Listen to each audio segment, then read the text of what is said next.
சர்க்கரை நோய் வராமல் இருக்க நம் முன்னோர்கள் பயன்படுத்தியது இதைத்தானாம். அது என்ன அப்படின்னு சொல்லிட்டு இந்த வீடியோல பார்த்து தெரிஞ்சுக்கலாம். சர்க்கரை நோய் குணப்படுத்த முடியாத ஒரு கோளாறு. இப்பிரச்சனையை நம்மால் கட்டுப்பாட்டில் வைத்துக் கொள்ள முடியுமே தவிர முற்றிலுமே குணப்படுத்த முடியாது. ரத்த சர்க்கரை அளவை கட்டுப்பாட்டில் வைத்துக் கொள்வது சற்று கடினம்தான். ஆனால் ஆரோக்கியமான வாழ்க்கையை வாழ வேண்டுமானால் கட்டுப்பாட்டில் வைத்திருக்க வேண்டும். ஆயுர்வேதம் மற்றும் மருத்துவ அறிவியல்ல சர்க்கரை அளவை கட்டுப்படுத்தவும் இன்சுலின் அளவை மேம்படுத்தவும் உதவும் சில வழிகள் இருக்கு. அதுல சர்க்கரை நோயாளிகளுக்கான சிறப்பான நன்மை அளிக்கும் ஒரு காய் தான் சுரைக்காய். சர்க்கரை நோய் இருப்பவர்கள் சுரைக்காயை சாப்பிட்டால் அல்லது சுரைக்காய் ஜூஸ் குடித்தால் இரத்த சர்க்கரை அளவை எளிதில் கட்டுப்பாட்டில் வைத்துக் கொள்ளலாம்.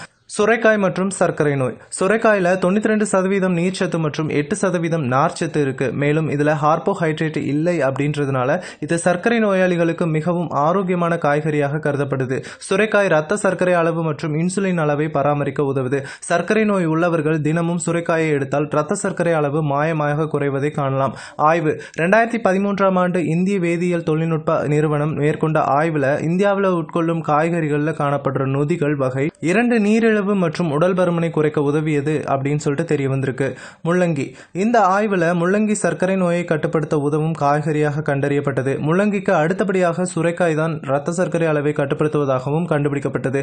மேலும் இந்த ஆய்வுல சுரைக்காயில உள்ள புரோட்டீனான தைரோசின் பாஸ்படேஸ் 1 நொதி உடல்ல சரியான இன்சுலின் அளவை பராமரிக்கும் மற்றும் ரத்த சர்க்கரை அளவை குறைக்கும். இப்போது ரத்த சர்க்கரை அளவை கட்டுப்படுத்த சுரைக்காயை சாப்பிடும் சில வழிகளை நம்ம பார்க்கலாம். வழி 1. சுரைக்காயை சாப்பிடும் சிறப்பான வழி அதை கொண்டு கிரேவி தயாரிப்பது தான். ஆனா அந்த காயை கொண்டு கிரேவி தயாரிக்கும் போது அதுல எண்ணெய் மற்றும் மசாலா பொருட்களை அதிகம் சேர்க்காதீங்க.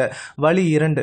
சுரைக்காயை சாப்பிடுவதற்கான மற்றொரு சிறப்பான வழி தயிருடன் சேர்த்து உண்பதுதான். சுரைக்காய் ரேதா ரத்த சர்க்கரை அளவை கட்டுப்படுத்துவதோடு செரிமானத்திற்கும் மிகவும் நல்லது.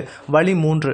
ரத்த சர்க்கரை அளவு மிகவும் அதிகமாக இருந்தால் தினமும் காலையில ஒரு டம்ளர் சுரைக்காய் ஜூஸை குடிங்க. அதுவும் காலை உணவின் போது சுரைக்காய் ஜூஸை எடுக்கணும். இதனால ரத்த சர்க்கரை அளவு வேகமாக கட்டுப்பாட்டிற்கு வரும். வழி 4.